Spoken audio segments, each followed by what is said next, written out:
to India and Ireland, round Africa and back again. We don't really need to know just where we'll go. Maybe Canada, then to Brazil, then through the Alpine foothills. All I really want to know is, can we go? Oh baby, can we go? Round and around the globe. Welcome to Take Me With You, episode 42. I'm Ryan, And I'm Cheryl. We are two well-traveled people who want to go everywhere. but that's not going to happen. So instead, we'll travel vicariously by inviting a guest to share their unique travel stories with us. This summer, we are taking a little bit of a break from guests. So Indeed. today's travel tip is about managing money. I mean, is money all that important in travel, Yay. Cheryl? Does that matter? Is it important? Unfortunately, it is. Am I happy about it? No. But unfortunately, it's actually a very important part of travel because teleportation, number one, has not been invented that we know of. Number two, if it was invented, I still don't think it would be free. So, True. yeah. It might cost like twice as much as airfare. I don't know. I mean, I'm thinking it would cost more than twice. Yeah. So, also, like sleeping and eating and doing the fun things that we want to do all costs a lot of money. So, True. I don't like managing money very much. I don't know, not my favorite topic. However, the more I get good at it and the more I focus on it, I find that it helps a lot of things. So here we are. So here we are. But I'm definitely the one to give advice for it, right? Yeah? Yeah, for sure. No, actually, you and I were talking a little bit before we started recording. And what's funny is, I think if you were to talk to a financial expert, I think they would say that your practices are more financially sound than mine. Really? Well, because the first thing that we're going to talk about today is creating a budget, and I don't do that. Really? You don't make a budget? Not in a formal sense. No, I don't. But I mean, I'm terrible when it comes to that financially because I don't have a budget like at all. Like I don't budget What? Nope. I know. It's terrible. I didn't know this. This is like a new moment in our friendship Yeah. right now. Yeah, I know. I think part of it is I'm not a spender. Oh. So I don't tend to overspend. I'm pretty conservative. I like to save money. I have some pretty clear financial goals for myself. And because I'm single, I don't have to coordinate with anybody else. So all of those things add up to where I've been able to get by without a budget. I've actually tried a couple of times before. And part of my problem is also the way that my brain works.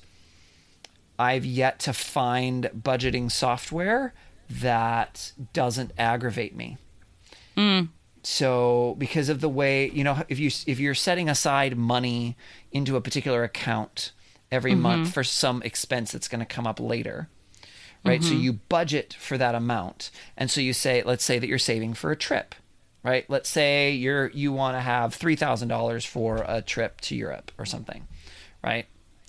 And so you decide you're going to save $200 a month for, I don't know how many months that would be. Way too many months. But let's just pretend that you are, long-term, you're saving for it.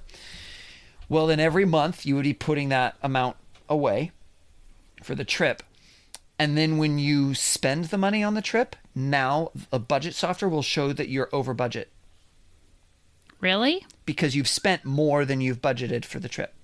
And that I can't handle that. Because it's not true. But then it shows me a little red number that says something's wrong, and it drives me crazy.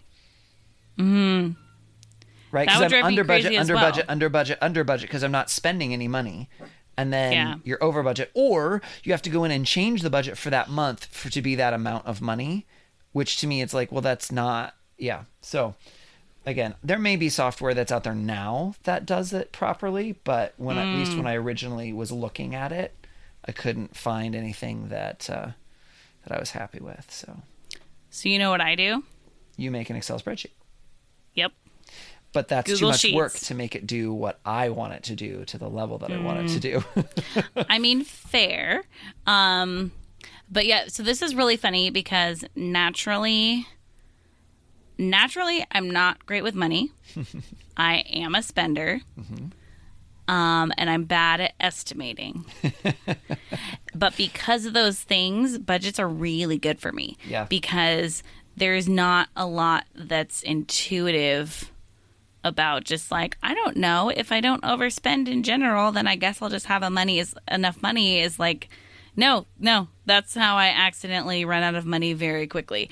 And so I've learned that for me, I actually need to pay a lot of attention to how much money I have, how much am I spending, how much am I saving, and tracking all of that stuff because because I'm more of a spender and because I'm bad at estimating, I don't know, I'll go to the grocery store and then all of a sudden I'm like, how did I spend that much money? I only got these things because it's like they add up quicker than I feel like they should. Oh, they definitely do. And so I also am a big reader of receipts. I don't necessarily keep receipts for like records, but I always take the receipt and look at all of the things and look at like, oh, what was $7? Oh, that was $7. Was that worth $7 to me? And like the same with like, I track every single purchase, like very detailed in my budget. And it's because I need to go back and look at those purchases and say like, how did I spend this much money last month on groceries? Yeah. You know, and now like that I do. I haven't done it since I've been like in limbo as far as moving goes, but every month I still balance my checkbook, and I put that in quotes because it's not like I'm writing checks, but I have an old school program on my computer and I save all my receipts and I enter all my receipts and I reconcile it every month with my bank statement to make sure that everything adds up, and I categorize everything so that then I can go back and I can see, kind of like you're saying, how much have I spent on all these different things? Where's my money going? Am I overspending? You know, all of that sort of stuff. So I am keeping data, but it's not technically a budget, if that makes sense. Yeah, that makes sense. I guess that piece is a big piece of what I like to do. And then why the budget matters to me is because I work at a nonprofit. So, you know, there's that part as well. For sure. Yeah. Well, and now that I'm on my way to getting married, it's like, oh, this also matters because I'm going to have to learn somebody else's spending patterns and saving patterns and all that stuff. And there's more, you know, there's more variety and all of those things. And so, yeah, that's really important too. So how do you use your spreadsheet as a budget for travel? So what I do is so like I said, I use Google Sheets.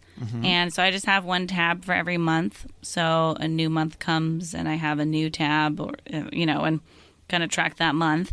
And so what I do is when I know that I want to start planning and saving for a trip, I create a tab that's for that trip. Separate from your monthly ones. Correct. I don't act like it's a part of the month because I don't really think it is. You know, it's like, I see my income for that trip as the money that I saved. And that's how much money is available, is all this money that I've been setting aside for that trip. So it is in your monthly budget, the amount that you're setting aside every month for the trip. Yes. But when it comes to budgeting that trip, like down to the, like, how much am I going to spend on a hotel and a flight and blah, blah, blah, that's its own tab. Yep. So yeah, I save monthly for travel. I try to save all the time. Yes, every month. Yep. I save for travel, and that's how I travel. It's because it's just a part of my habits that I've had for a while. And so every money I set money aside. Since savings accounts are free, I have a savings account that is just for that because I like to have different accounts for my different financial goals. Okay. And so I have my travel account. So, and I can make sure that matches what I think I have saved for it. And so, so I can always see like this is how much I have for travel right now. And then, yeah, when a trip is coming up, I create a tab for that trip. I usually will actually copy an old trip budget and then modify it so that I don't have to start from scratch every time. And I like to do categories on mine. And so I found like right now I am planning a honeymoon that we will talk about later. Yay. So my categories I have are transportation, accommodations, food, admission/tours, and shopping. So, yeah. So my shopping is like $10. Yeah, That my would be shopping, my budget when it comes my to shopping is usually the Starbucks City mugs that I buy. You know, but Yep. sometimes if it's like a funner trip or like I'm going a little fancy, which for me fancy still isn't like crazy or anything. But if I'm like, you know what, I'm gonna do a little treat myself, then it's usually an article of clothing that I want to buy. So like I bought a cashmere scarf in Italy that was like 100% cashmere. So you know that was my treat yourself Yep. shopping there. Yeah, and then I have, you know, lines under each of these categories. And so, like for under transportation, I have airfare, train tickets, and travel insurance. Actually, travel insurance isn't super transportation, but whatever. It has to go somewhere.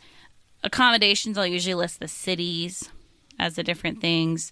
Food, I'll also usually list the cities, and same with admission and tours. And then just like add as I go on those. So, When you say add as you go, yeah. you mean during the trip. yeah, or like if I'm booking things in advance, then I would, you know, Okay, so do that in advance. So what you're describing to me is not what I would call a budget. Because it sounds like you're just tracking where your money is going, as opposed to ahead of time saying, I'm going to spend X number of dollars on transportation, and I will stay within my budget for transportation. No, I'm doing that. Oh, okay. So you I'm are choosing doing that I also. guess I misspoke when I said add as I go. It's more like when I spend it, I'll track You it track there. that you've Yeah. done it. So Yeah. you keep track of how Yes. much you've spent in each category. Yeah. Okay. Yeah. And so, yeah. And then as what I also do, and I don't know if this is like the official financy way to do this. So, but maybe this is good for non-financy people who are like me, is similar to like in a monthly budget, I'll put like how much my income is in that month.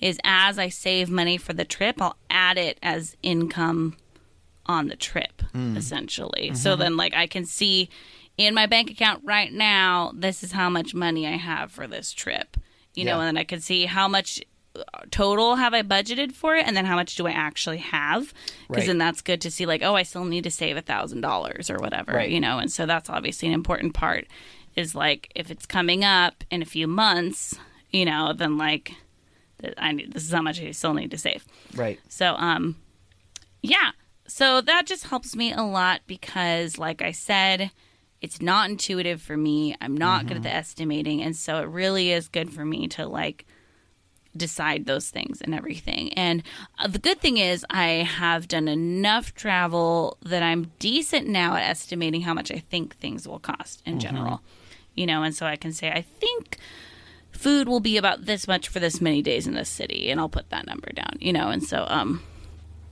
yeah. Whereas for me, that level of detail is overwhelming, which is funny because I'm definitely a detailed person. But Yeah, you are. I think it's because I want to write down a real number. Like I want to know how much it's actually going to be. And so to predict when I don't know, because it's a different country and things are more expensive, less, you know, all of those unknowns. I don't know where I'm going to eat. I don't know, like all these pieces, like everything is all interdependent. You know, depending on where I can actually get to stay. Like if I'm looking for an Airbnb, I don't know exactly how much it's going to be until I get there, and you know, all of those pieces. So I just have an overall number of here is sort of in a sense budget, but like here's the amount that I'm estimating the trip Just is the going total. to cost. Yep. And I estimate high. So yeah. and then I just say I look and see either A, do I have that much money, or B, if I don't, how long is it going to take me to get to have that much money? And then once I have that much money, then the trip is a go. Yeah. And then I start spending the things as I, book things as I go.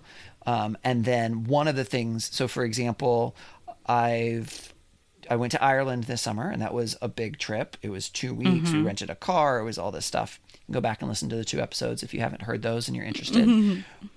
But one of the things that I still have on my to-do list now that I'm back is I, again, saved every single receipt.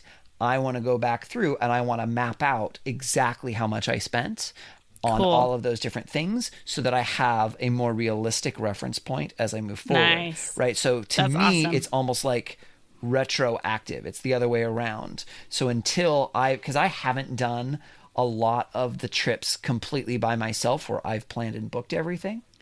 Right? You've done a whole lot more of that than I have, because it's more expensive than typically I'm able to do. And so I've been able to do most of my travel with students, as I've talked about before. Yeah. And where a lot of that stuff is already taken care of. So I don't have a lot of influence on that. So there's only been a few times where I've had to actually keep track, and those trips have been so different from each other. They're not a really good gauge. Yeah. If that makes sense. So flights, I've got a good idea about how expensive it is to fly to Europe. Yeah. That I have a good number for. Beyond that, the countries are so different that the expenses vary wildly. Sure. That's true. Yeah. So that's very true. And I think for that reason, so you and I have talked about that we're planners. Yep. Both of us would rather kind of figure out a lot of the big plans, or a lot of the must-sees, must-dos before the trip. For me, I'm not always that way, but I still kind of like that style. But for me, part of why I like doing that is because I would love to not have to think about what's worth it money-wise while I'm actually on the trip either. Oh, yeah. And so if I already got all my train tickets and my hotels, and I already bought the tickets for the museum that I want to go to or whatever tour, then I've already made all these purchases, and then really the only things I'm buying are food, And so that's really nice because I feel like it's way easier for me sitting at my computer months in advance to decide how much I want to spend on things and make the purchases and book everything than the day of being like, wait, euros to dollars, and wait, how much money do I have again? And how much money have I spent so far on this trip? And is this worth it at this point? I would rather already have made that decision and not even have to think about it. Because also, to me, like, spending can be kind of stressful, and budgeting and all this stuff. And if I don't want as much stress on the trip, then it'd be so nice to, like, not feel like I'm spending the whole time I'm on the trip. If I'm just only paying for food, then, like, that's not a lot, that's not a ton of spending. That's, if you eat out every meal, it'd be 3 times a day, and so, and that's if you eat out every meal. So I think that's part of why I would rather sometimes just like buy the tickets ahead of time and everything. 'Cause like I did want to tell this story on this episode. Was talking to this friend of a friend who went on a trip to Disneyland and Universal Studios with her husband. Okay. And she was raving about it. And then also she could not stop talking about how much money they spent and how expensive everything was. And not in the like, look at us rolling in the dough way, but kind of in the like, it felt like she was complaining way. Yeah. To the point where I didn't say this, she and I aren't really friends or anything. I wanted to ask her, like, then can you just enjoy it? Did you enjoy it? Like, because all you're doing is talking about how expensive everything is, and like, don't take the trip, And so I think that's one thing that we've had some guests give advice about before, and I feel really strongly about, is it's like, once you've decided you're going to spend the money, then don't live in the misery of how much money you spent. Live in the joy of how great your trip is. Because if you're focusing on regretting spending money, or like, oh my gosh, can you even believe how expensive this is? And it's like, well, then just don't go, because you're not having fun. You're not actually enjoying it. Or don't go there, or don't do that particular thing. Right, exactly. And that's where I think, the idea of, And I think it can be in the form of a budget, but I think just having realistic financial expectations of how expensive things are, right? And it's like you said, if it's worth it to you, then you will spend the money. For example, Yeah. I think I've hinted at this in previous episodes. No, I know that I have, and it will come up later. I am hoping to soon go to Disneyland and go to Galaxy's Edge because Star Wars. Disneyland itself is not cheap. Buying things in Disneyland, not cheap. And there are a couple of things that are at Galaxy's Edge in particular that are not cheap at all, but I have a feeling I will be doing. And so even though it's a lot of money, I will just plan for it. Right? Like I will, like you said, budget for it. I probably won't write it in a budget, but as I think about how much money I'm going to be spending, like I'm already thinking about those things ahead of time. I'm like, I know that food is going to be more expensive than I want it to be. So that means while I'm there, I'm either A, going to eat less, because sometimes that's what I do, you know, or B, I will just spend it. Yeah. Because that's just how expensive it is. You know, so there's things like that where, again, expectations, as long as you go into it with the proper expectations, I think that can help as well. And like you said, making those financial decisions ahead of time instead of in the moment. And you can't make every decision ahead of time because there's always going to be things that come up that you can't anticipate. But the more of those that you can do ahead of time, the more bandwidth you'll have in the moment to be able to make a good decision, because you're not making those decisions every day, all the time, your whole trip. Yes. Yeah. Yeah, that is so well said, because it's like you already know how much a ticket to Disneyland costs. That's not going to be a surprise. That, you know, and so by the time you are in Disneyland, you need to stop complaining about how much it costs to go there. The fact is, you bought your ticket, you saved your money, you did the things, you're there. So, like, enjoy it, you know, and enjoy it more because you spent a lot of money on it. So, like, live it up, you know. Yeah. So, I think that's a big. And if you don't want to go to Disneyland, I'll take your ticket because I do. But like, yeah, if it's not worth it, then don't go. Yeah, you know. But if which is totally fine, because there are times where whatever the thing is or the destination, it may not be worth it to you, and that is also okay. Yeah, but if you did it, then just like. Yeah.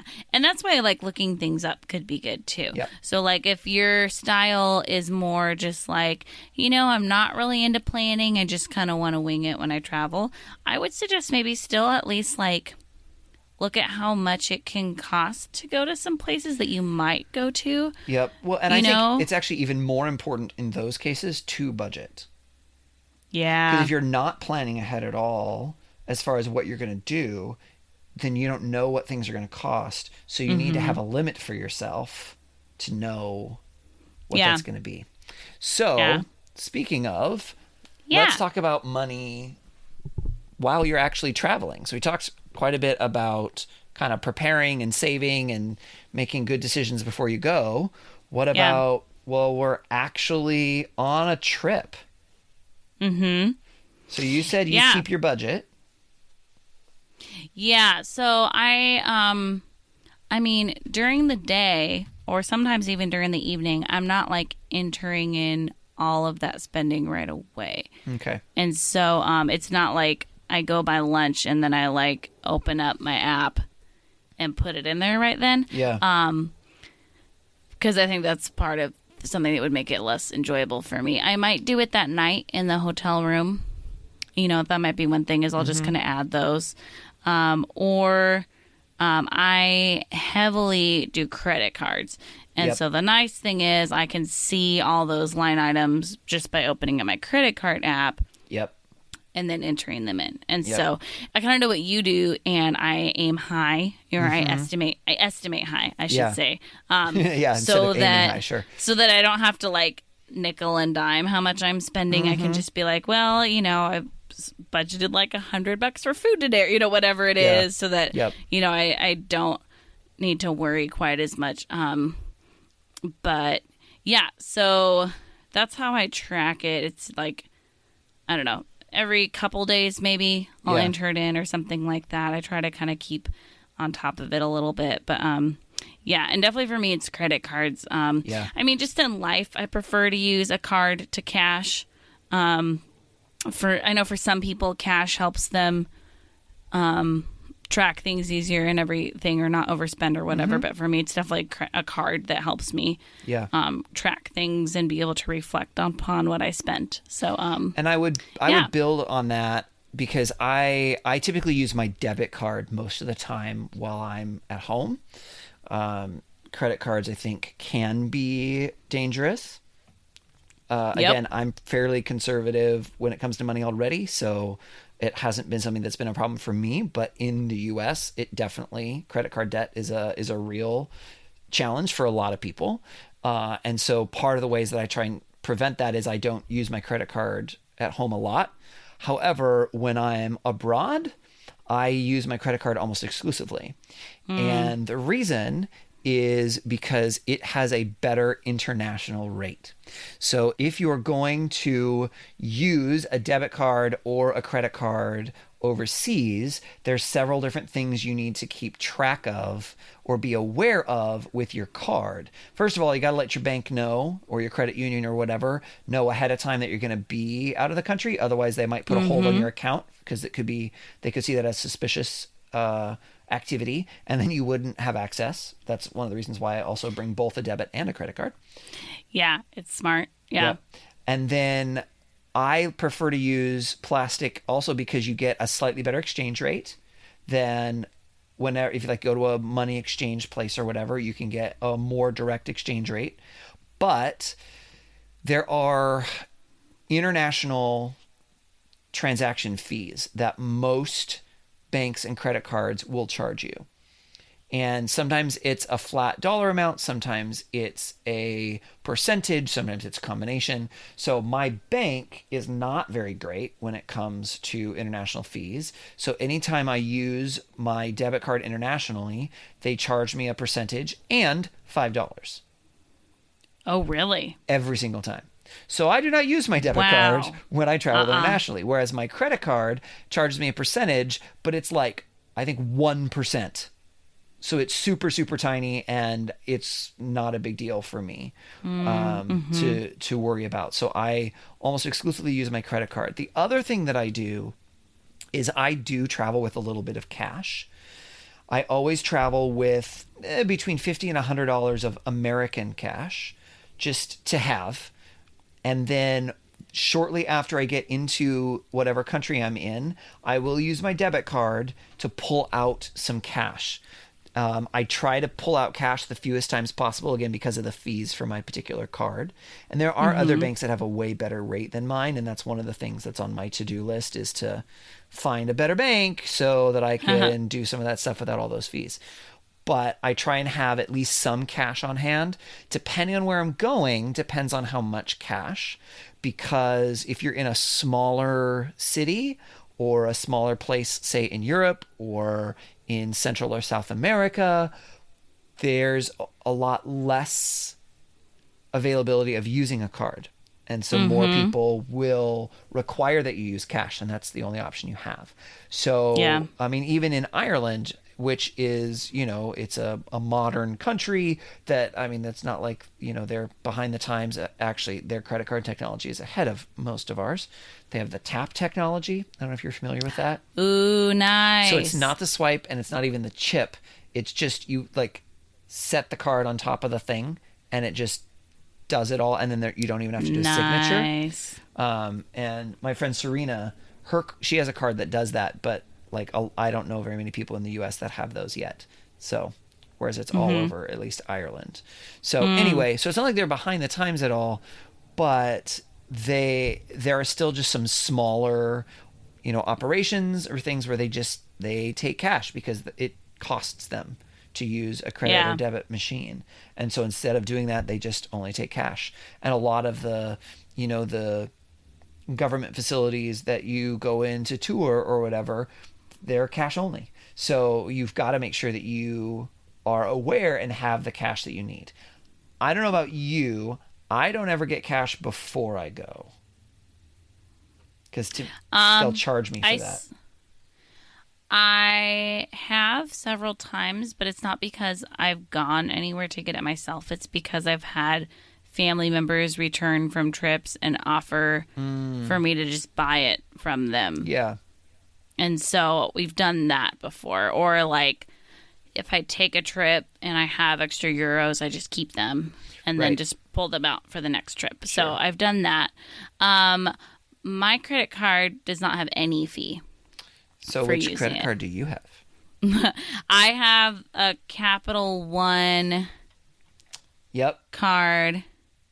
And does it matter which one, or is it all Capital One? It might be all Capital One. I don't think it's all of them. That's one of the ones that I'm looking at. I actually have Capital One for some other things. But so correct me if I'm wrong, but I believe the Capital One card doesn't charge you any international fees at all. But if the local ATM, if you're using an ATM, and if it charges you, you would have to pay that fee. I've never used it on a local ATM, but I'm assuming you're right. Yeah. So I got that one specifically because of travel. Yep. And it's one of the top so rated funny. ones. It's so funny because one of the common beliefs, just kind of like we've talked about on this podcast before, of like, oh, don't wear tennis shoes in Europe, and it's like, well, actually, no, that's maybe an old idea, and now people in Europe wear tennis shoes. This feels similar where I've heard sometimes like, oh, well, you need a lot of cash because like no one in Europe uses credit cards. And it's like, no, that's not true. Most places do, but not 100% of the places. Right. And again, it depends on where you go. Yeah. I would say in the U.S., it's pretty rare when someone is cash only. It's like a weird like, oh, you are? Well, do you know where an ATM is? Because I don't have cash on me, or they say it up front so that the customers don't get mad. But it's not like that. It is like, it's not a big outrage or a big surprise if someone doesn't take credit cards. But like, I just have gotten myself used to asking even up front if they take credit cards before I even make a purchase, maybe just to check so that I know what I'm doing at least. And because it is kind of weird to pull out a credit card and then have them like wave you off and tell you that you need cash. But yeah. And then, I mean, I think what's cool too is like credit card companies will have your back, at like weird charge things or things like that. And so that is kind of nice. I'm under the habit of calling in advance to tell them I'm going to be traveling. And then the most recent time, last fall when I went to Spain, I called both my bank and my credit card company, and I forget which one, but one of them said, oh, you don't actually have to tell us that because of the chip. And so I don't know what the chip has to do with it, because if my credit card was still stolen, the chip would be stolen too. Yeah. So that really doesn't help with theft at all. But I guess maybe like online theft, it helps them understand that it's actually the physical card being used and not just like the credit card number being used in a foreign country. So I don't know. It was kind of like, all right, well, are you still protecting your customers then? But okay. So anyway, but yeah, that's a great practice. And some of them now, I remember like several years ago when I used to be scared of the phone, I had to call and I was all scared to call and tell them. But honestly, these days, it's mostly going to be an automated phone call or just something you could do online. I was going to say, tell them that you're going to be traveling. I don't know that I've ever, well, no, I did years ago, call someone, but I just always do it online. In 2009, when I went to Morocco, and I was still a little scared of calling strangers, and I actually had to talk to a person on the phone and was like, I don't want to do this, but I have to. So anyway, but that was 10 years ago. So you're saying things change? Here we are. Is that what you're saying? What? So, Ryan, here's a question for you. Yes. Do you use a money belt? Sort of. Cool. So I actually have, technically it's a neck wallet, not a money belt. It's the one that you wear around your neck. And I always bring it. I use it mostly during the actual travel, like through the airports and flying, because I find it really useful to have, because that's where I keep my passport. So my passport's Yeah. in there, and I can keep like boarding passes in there. I can just kind of keep a little bit of everything. I don't necessarily wear it when I go out all the time. What I do use it for, though, is typically I'll keep, like I said, I usually travel with my debit card and my credit card, and I'll usually keep them separate from each other. And so one I'll keep either in my wallet, or sometimes I'll just take the card itself and keep it like in the back pocket of my pants, which is hard to get in. And actually some of my travel pants have like zippers on the back, so like, zip it shut or whatever. And then I'll keep the other one in the neck wallet that like stays in the hotel or the Airbnb or whatever. And because I've been with people traveling who they say they've seen people pickpocketed. And I know that it's a real thing, and it really happens. I don't know how much there is that I could do to really actually prevent it. Like, you think that, oh yeah, no, I'm super aware. I know enough psychology. You can get distracted, and then they'll take stuff and you won't even notice. And so to me, the way that I try and combat stuff like that is to just, like, sometimes I'll just keep my hands in my pockets. So like if there's a big, huge crowd or whatever, I may keep my hands in my pockets. Or again, I'll just make sure that I've got money or cards in multiple places. So then if something does get stolen, it's not all of my stuff. Yeah. That's good advice. So yeah, I think we touched on this a little bit during one of our packing Yeah, episodes. But I really like Rick Steves' advice.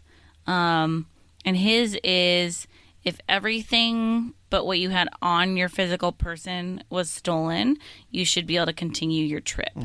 And so that would mean for women to not have those key things in your purse. or not only in your purse. Yeah, or not only in your purse. I guess the key things, one of them being a passport, or ID if you're traveling, within the Domestically, states. Yeah, that's the word I was looking for. I was going to say nationally instead of internationally. I mean, that works too, I suppose. And then, yeah, the other thing just being some form of money, that you could keep going, some sort of card. And so, but then I learned, like, I remember when I went to Italy with my sister and I had my neck wallet and I had my passport and my credit card and everything in it.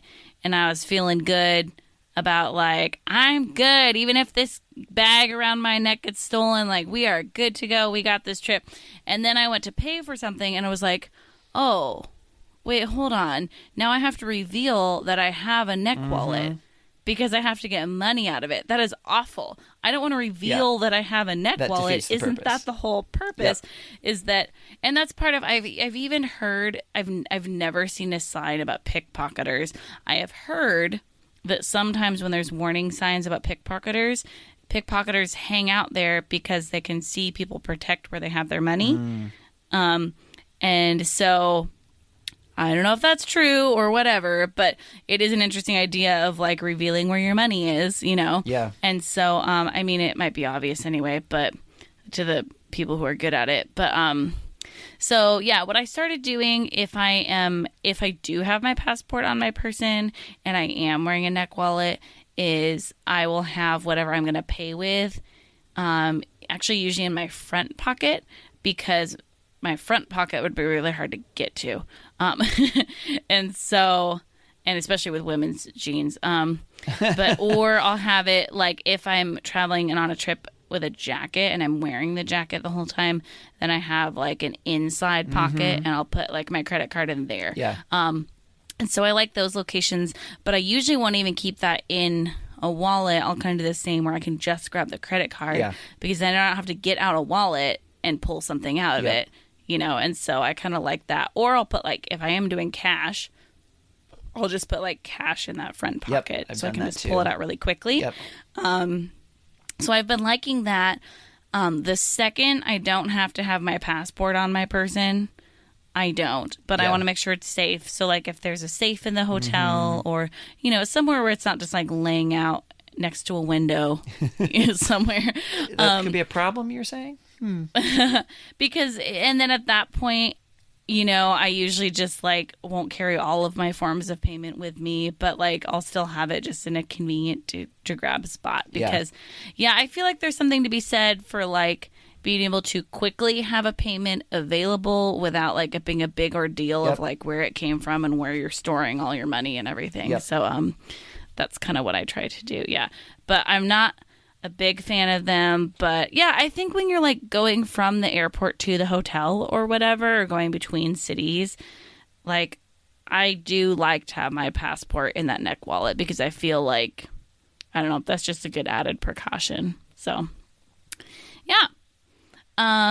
So let's talk about currency conversion, everyone's favorite topic.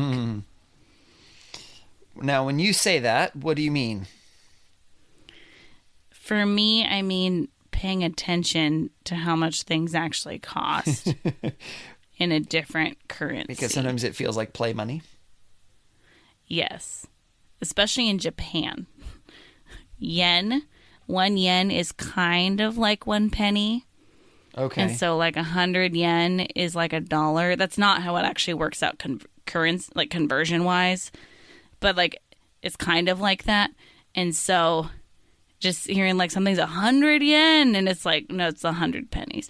Yeah. So that extra feels like play money. Or the countries where like the cash is pretty and actually looks cool, that also feels like play money. So pretty you know. much any country other than the United States? Yeah, all those ones. Yeah, so how do you pay attention to how much things actually cost compared to how much I think they are in a different currency? it really depends on where I'm going and when I'm going. Because right now, the dollar is pretty close to the euro. I think when I was over in Ireland, it was like $1 to, or $1.10 for every €1. So that's pretty close. That's not very different.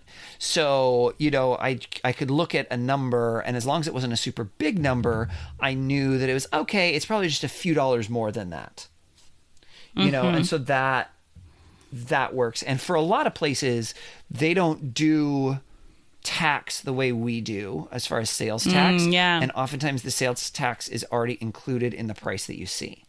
And so it's not something that gets added on at the end. So that can be kind of helpful too, because I typically would kind of do a roundup in my head at home when I'm looking at something for a cost, just because I know that tax is on top of it. So that using that same sort of a thing, looking at those numbers would get me close to what it would be in dollars.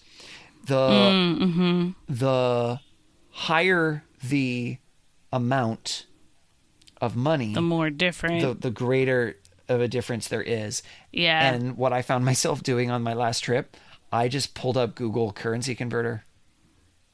And I there you just go. used that, and I just kept that window open on my phone just as one of the tabs. Nice. And so anytime I needed to do Nice. that, I would just pull it back up. I'd put in the new number and it would give it to me. So, That's great. yeah. So if you're traveling with your smartphone, that's a great tool. I'm sure there's an app that you can download that'll do it, so you Yeah, don't so even need if you didn't data. have data, yeah, I'm sure there is. I bet you're right. Another idea, I guess, if you're like not doing as much of the like regularly looking at technology, would be even printing out like $1 equals this, $10 equals this, 100. You know what I mean? So yeah, you like could a get in cheat sheet. general, yeah, like a little cheat sheet to kind of see like approximately how much something would be to try to get your ballpark there. That could be good. Speaking of tax, another thing I think we should talk about is tipping. Ugh. Sorry. I am not a fan. Not that I'm not a fan of tipping people. Please do not misunderstand.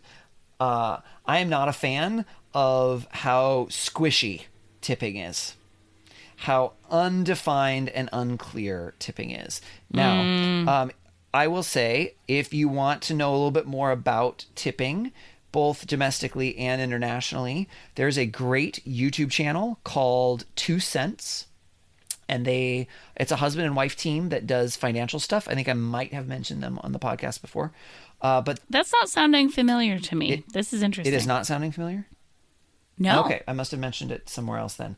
I really enjoy it. I think they've got a lot of really good, sound financial information, and they do a really good job of explaining it. But very recently, within the last month or so, they did one on tipping. And so it actually goes through some ideas about tipping. They talk about tipping here in the United States, tipping in other countries. In general, and there are exceptions, but in general, in Europe at least, all that tipping is rounding up to the nearest whole unit of whatever the money is. It is tipping culture is not the same outside of the U.S. I believe the U.S. I don't know of any other country, and I definitely don't know all countries, but to the best of my knowledge, the U.S. is the one that has the strongest, highest tipping culture of countries. And so we have it pretty ingrained in us to leave a tip. When you and I were younger, tipping in a restaurant, it was usually 15%. Well, now it's pretty standard to do 20%. If you go under 20%, people think you're being cheap. And so things have changed even here. And there's a whole host of reasons why, and you can get into that. The one that I forget to think about the most when it comes to tipping is the cleaning staff at hotels.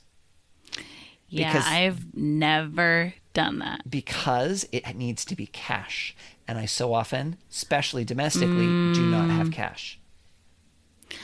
I've heard about it as a thing only more recently. Oh, you didn't even know that it was a thing? No. Oh, no. And I've never done it. Oh, no. Yeah. Oh, boy. Yeah. I know. Yeah. So that's tough. But again, so what... But apparently, that's a thing. It is. It's definitely a thing. And so what I will do is I will just look it up online. I will Google it. And sometimes if I remember, I'll Google it ahead of time. If not, I'll do it when I'm in country to be like, hey, what are standard for tipping for these things or that things for restaurants? And sometimes it feels really weird because sometimes you really don't need to leave a tip at all. Yeah. When I was in Switzerland, they do not tip at restaurants. And I felt really weird. But you don't. Yeah. The flip side is, in my experience, and I've not done a ton of this, but in general, the service is very different. The service experience that you get is very different as well. They tend to not be quite as attentive. They let you be much more independent, which I kind of like. Thank you. I don't need you checking anything every 5 minutes. But that sometimes, I think sometimes people from the United States feel like the service is bad.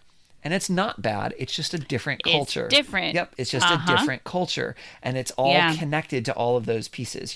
Here, people want to earn those tips. So they're going to work hard to try and make sure that they are getting, a better tip. There, it's their wages are different. They're paid differently in the first place because they don't have tips. So they're not relying on those tips. And people aren't expecting as much. It's all interconnected. Yeah, there's actually, I was going to say a local restaurant owner, local to us in Seattle. Area, restaurant owner named Tom Douglas. I don't know if you've heard of him. He owns quite a lot of restaurants, and then he has his own line of various, sauces and rubs and cookbooks and different things like that. And he is he's a big fan of customer service and good customer service. So that's one thing his restaurants do well at. And then also he's a big fan of paying his workers a living wage. And so what he has chosen to do in his restaurants is get rid of tips and just charge more for the food. And so it's communicated when you go to one of his restaurants of we don't do tips here because that's already worked into the food. And so the servers are already making...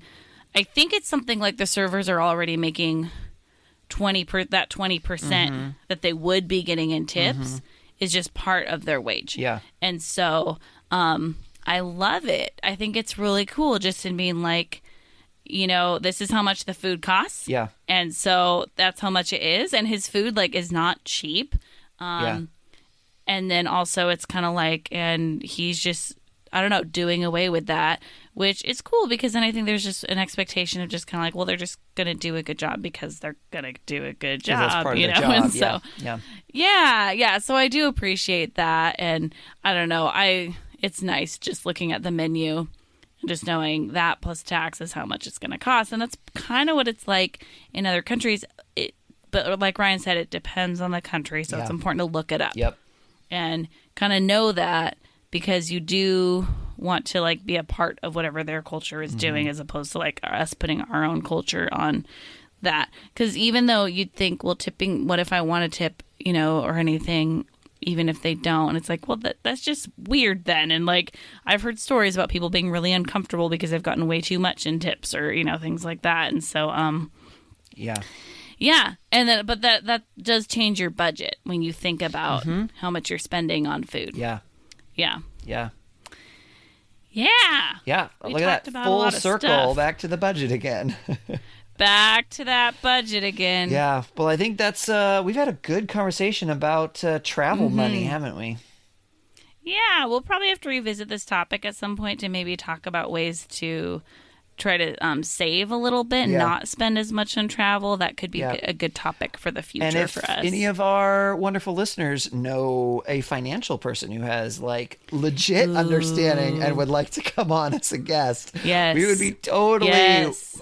excited. Just send them our way. Send us their contact information, and we would love to reach out to someone who like legitimately knows from Like, knows something their official stuff. as opposed to what we've just learned from experience. Or maybe they know an app that can do what you want it to do, Ryan. This is true. There may be. It's possible. It's possible. It may be out there. All right. So we're going to transition into the last segment of our show today called Wish You Were Here.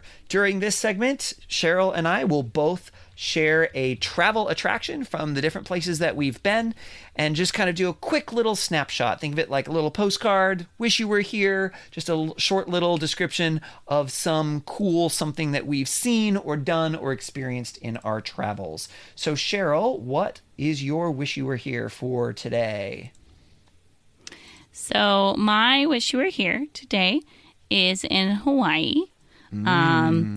It is called the Lahaina Banyan Court. Do you know what a banyan is? Isn't that a tree? Uh-huh. But it's a court. So is that like a basketball court or a tennis court or a law court? Or what kind of court are we talking here? The tree is the judge, and it's a law court. Okay, that and sounds right. It's so That fun. sounds right. Yeah, it's pretty great. A court, like a courtyard Okay. type of court. Do you know what's magical and special about a banyan tree? Are those the ones with the really cool roots? Uh-huh. That like basically come up out of the ground and are really, really tall, and there's a whole bunch of them? Yes. So it is one tree that looks like a city block worth of trees. It looks like a forest, but it's really just one tree. Ooh. Because it's not actually all roots that come up funny. It's actually branches that go straight down and they look like they're roots. Because the But branches they're go not back coming in the out ground? of the. Yeah. But they're not actually like. That's not actually the roots. It's just the branches go out and go down. So it looks like individual trees. But it's all interesting. one tree. And it's so cool. That sounds Oh my cool. gosh. It's so cool. Which island is that So one on? It's on Maui. Okay. And on Google Maps, it actually says it's the home of the oldest living tree on Maui. Oh, So okay. we're going to assume that Google Maps is telling me the truth. Okay. It is on the west side of the island. So the island of Maui looks like it looks like a figure eight that's lopsided, where like one side is much smaller than the other Okay. side, and it's on its side like an infinity sign. Okay. So it's on the west side of one of those two little loopy buddies. That was not a good description of a shape of an island No, at all. not really, but that's okay. Are you looking at it? No, I'm going to now. you should, because I don't think you're going to agree with me on that. It looks like two islands together. Well, see, But- as soon as you said like a figure eight and it's these two, I was like, oh, well, sure, because it's a hotspot volcano. So there was one and there was another one and the two probably merged. Oh. Yeah, I think you're right. So, I mean, I did get an image in my head based on what Yeah. you described. But it's like on its side. Oh, yeah, no, I would not call that a figure eight at all. But I see what you mean. I don't know why I did that. Yeah. It looks actually more like which asteroid? It looks like one of the asteroids that we've recently sent a probe Oh, to. really? Yeah. It's like connected We in did. the middle. We did that. Yeah, you and I personally, yeah. We sent a probe. Yeah, I forgot about that night. That was a good day. Yeah. So anyway, I would say if you're on Maui, you should go and see the banyan tree. It is kind of mind blowing because it's just like this whole like city block of one tree that looks like a forest or like a park with a bunch of trees in it, but it's not. It's just one tree. Just one tree. Huh? So yeah. Cool. It's very cool. Yeah. So, and it's right next to a place with snorkel rentals, I believe. Oh. Or is it whale watching? Yep. And snorkeling. Yeah. So I went there because I think I was like signing up for snorkeling or something like that. And then also got to see the banyan tree. So Oh, okay, cool. go do those things. It'll be a good day. Check it out. Yeah. Oh, also there's a live webcam of it online. Why is that a thing? Why do we need a live webcam of of a a banyan tree? tree? Like, I mean, if it was time lapse, that would make sense. Maybe. That's really funny. So, yeah. Okay, Ryan, how about you? So my Wish You Were Here is also an outdoor type of a thing, and it is a park. Nice. This is in Quito, Ecuador. So I was there back in April of this year, 2019. And this is the Parque La Carolina, which is a huge park. And it's not even the biggest one in Quito. And so one afternoon, we just kind of went and were walking before kind of one of our tours started. And we went through, and this park was super, super cool. So we were there on a Sunday, and apparently every weekend, just everybody's in the park. So on the south end of the park, they have like a little, they call it a water park. I wouldn't actually call it necessarily a water park, but it's these kind of man-made canals that kind of run around, and you can rent like little paddle boats, and you can kind of paddle boat, and then there's fountains that are in the canals, and so you can kind of go around those or Wow. like get wet in them, which is fun. And there's a whole bunch of stuff there. There were bands playing just like in the park. There's tons of grassy areas. There's a dog park, Cheryl. Nice. So you can see lots and lots of dogs. There were some like old buildings that have kind of fallen apart that you can climb around in. There is a full-sized track at the north part that you can like go run around or walk around, and then there's like outdoor like body weight exercise equipment. There's soccer fields, and there's an old plane that is there that they have painted and decorated in a bunch of ways that you can just kind of climb, not in, but around. There were tons of street vendors and street food, and also it was super, super cool. Like the park was really big. Oh, there's a botanical garden that you can pay to go into in this park. It was just a really, really cool park, and it was also a really great spot. And I mean, I'm partial to this, but for people watching, to be able to kind of see everyday people in that culture, like what are they doing? How are they hanging out? How are families interacting? All of that stuff, because people are just out and walking around in this park. And so if you ever end up going to Quito, Ecuador, I would highly recommend going and visiting and walking around in the park, because it's a great, great, awesome park. Nice. So I'm looking at some Google images of it, and it pretty much looks like Central Park. Like Sure.